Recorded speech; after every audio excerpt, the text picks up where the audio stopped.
Turning out of politics tonight, Hillary Clinton gets the endorsement that she has been waiting for.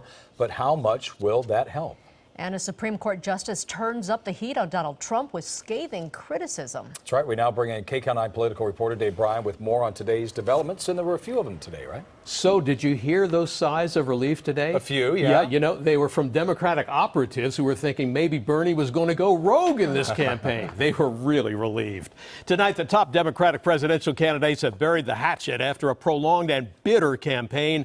The reunion taking place in New Hampshire, raising Democratic hopes for a united party in November.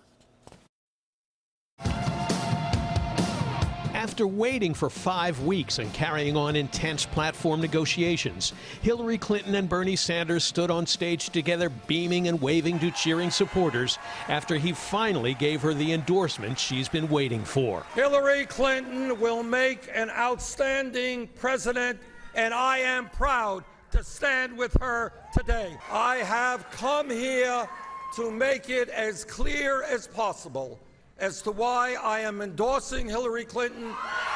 I can't help but reflect how much more enjoyable this election is going to be now that we are on the same side. But the Democrats' love fest didn't come quickly or cheaply for Clinton. Sanders drove a hard bargain, holding out until the Democratic platform reflected many of his positions on issues like opposing the death penalty, raising the federal minimum wage, and taking action on environmental issues.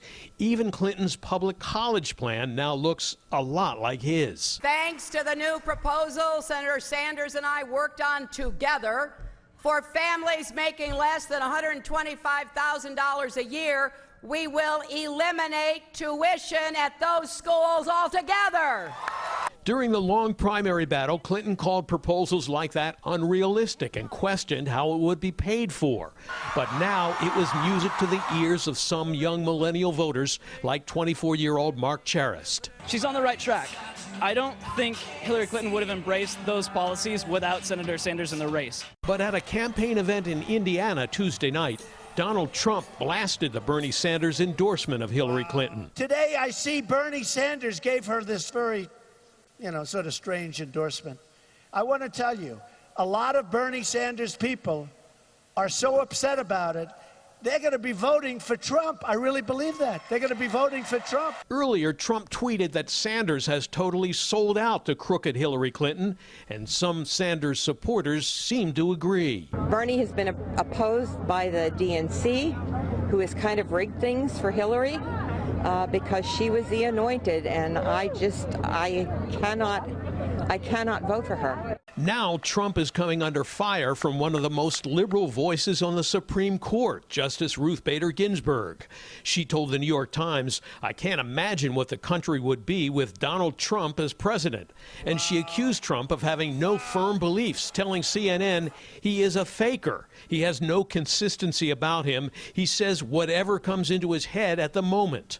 Trump fired back, calling Ginsburg's comments highly inappropriate, telling the New York Times, "I think it's a disgrace to the court, and I think she should apologize." Senate Majority Leader Mitch McConnell, who's blocking confirmation hearings for President Obama's nomination of Merrick Garland to the court, charges Ginsburg's comments are out of line. Justice Ginsburg's remarks were totally inappropriate, and I wish she hadn't said them. Meanwhile, Trump continues to ponder his options for a running mate, holding auditions at his campaign events. We're ready to put a fighter, a builder, and a patriot in the Oval Office of the United States of America. We're ready for Donald Trump to be our next president.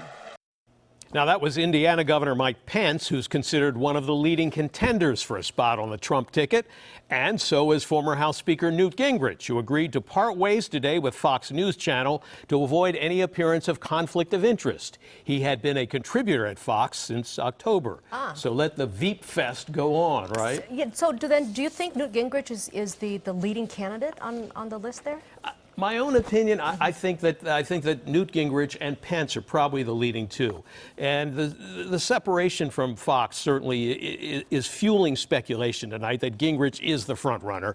But Trump isn't saying. Trump and Governor Pence, who we saw on the report, are getting lots of play from analysts and commentators. Gingrich appears to have some advantages. He has the background and experience to work with Congress, which Trump lacks, and he may be the professional politician Trump needs beside him. And perhaps most important, Gingrich appears to have no bright political future beyond vice president. So if the Trump campaign goes down in flames in November, it's really nothing lost, nothing gained for Gingrich. Jeff?